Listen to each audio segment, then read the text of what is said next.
मैं दिल्ली से अहमदाबाद और फिर लंदन जाने वाले उसी विमान में था। ट्वीट में मैंने 2 वीडियो और 2 तस्वीरें शेयर की थी। एक वीडियो में मैंने रिकॉर्ड किया था कि कैसे एसी ठीक से काम नहीं कर रहा था, कंप्रेसर बार बार चालू बंद हो रहा था, जो असामान्य है। दूसरी बात, हमेशा की तरह इन फ्लाइट मनोरंजन सिस्टम काम नहीं कर रहा था। हाँ, तो एसी और कंप्रेसर ठीक नहीं था और फिर ये इन फ्लाइट मनोरंजन काम नहीं कर रहा था।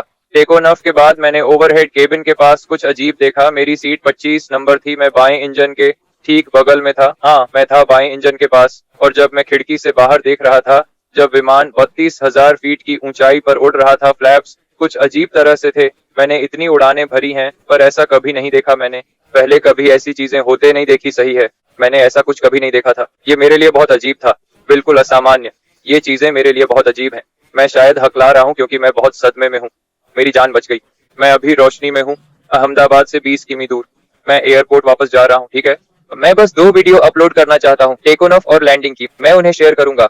मेरे लिए ये चीजें अजीब हैं, पर पता नहीं विमानन विशेषज्ञों के लिए भी ऐसा है या नहीं। अहमदाबाद एयरपोर्ट पहुंचते ही मैं वीडियो शेयर करूंगा। इन फ्लाइट मनोरंजन के अलावा ओवरहेड केबिन के पास चांदी का तार, काला तार और टिश्यू पेपर लटक रहे थे। मैंने बताया, ये भी मेरे लिए बहुत अजीब थे। बाकी सब ठीक था। टेक ऑन ऑफ बहुत स्मूथ था। लैंडिंग भी बहुत स्मूथ थी। मेरी सीट नंबर 25 थी। मैं पहियों के ठीक ऊपर था, पर फिर भी लैंडिंग बहुत ही सुचारू थी। इन चीजों के अलावा मैंने कुछ खास नहीं देखा, लेकिन हाँ, टेक ऑन ऑफ और लैंडिंग के दौरान फ्लैप्स थोड़े अजीब थे। दरअसल सिर्फ विंग के बाएं हिस्से में कुछ अलग था। मैंने कुछ असामान्य देखा क्योंकि हमारे पास विकल्प नहीं है फ्लैप्स को ऊपर नीचे करने का, है ना। इसे सिर्फ 1 2 3 4 5 हल्का और गहरा किया जा सकता है, बस इतना ही। दूसरी बात, कोई बटन नहीं था ऊपर केबिन क्रू को बुलाने का। कोई बटन नहीं था, कुछ भी नहीं। सोचो, जब मैंने जमीन पर वीडियो बनाया मुझे दम घुटन हो रही थी। मेरा सचमुच दम घुट रहा था, समझे। मैं क्रू से बात करना चाहता था क्योंकि मैं खिड़की पर बैठा था। उन्हें बुलाकर अपनी समस्या बताना चाहता था। लगा कुछ गड़बड़ है, पर कर नहीं पाया। और टेक ऑन ऑफ के बाद खाना आ गया, केबिन क्रू आया।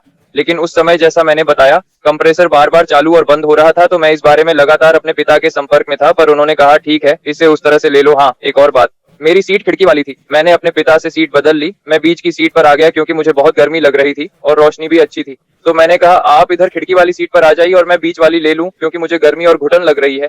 हाँ, तो मैंने बताया कि बटन काम नहीं कर रहे थे। मैं केबिन क्रू को भी नहीं बुला पा रहा था। केबिन क्रू को बुलाने का बटन रिमोट में था, है ना। मैंने वीडियो में साफ दिखाया है कि वो काम नहीं कर रहा था। इसके अलावा मैं ऊपर की लाइट भी नहीं जला पा रहा था। Basically cool John by it need the which mother. मुझे नहीं पता ये उड़ान भरने से पहले कैसे पास हो सकता है। विमान में इतनी सारी खामियां कैसे हो सकती हैं। इंजीनियर इसे कैसे पास कर सकते हैं। ये बहुत बड़ी बात है। एयर इंडिया पर एक बड़ा धब्बा है। मैं स्पष्टीकरण देने को तैयार हूं और एयर इंडिया से अनुरोध करता हूं कि दिल्ली वापसी की उड़ान में मेरी सुरक्षा का ध्यान रखें, जो आज रात 10:10 बजे है।